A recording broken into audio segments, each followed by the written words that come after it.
This Easter, when we say the Apostles' Creed together, we'll celebrate the resurrection of Jesus, and we will declare, He ascended into heaven and sits at the right hand of God, the Father Almighty.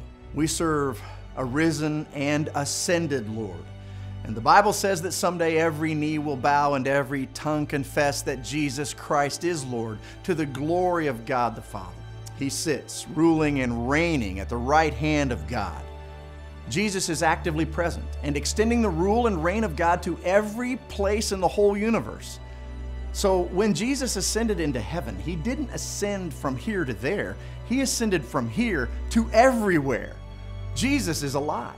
He is risen, and He calls us to follow Him, to really live, not merely to exist. And He calls us to experience the fullness of the original purpose of our creation, so that all of life becomes an act of worship.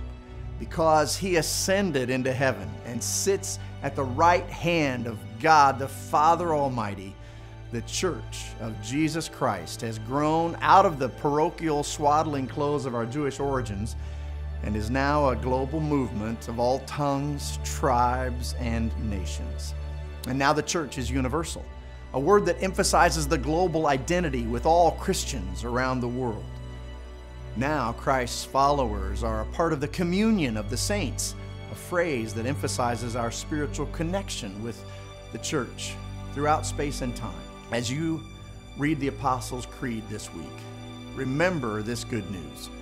Jesus Christ is risen. He is risen indeed. Think about that as you prepare for baptism this Easter at Granger Community Church.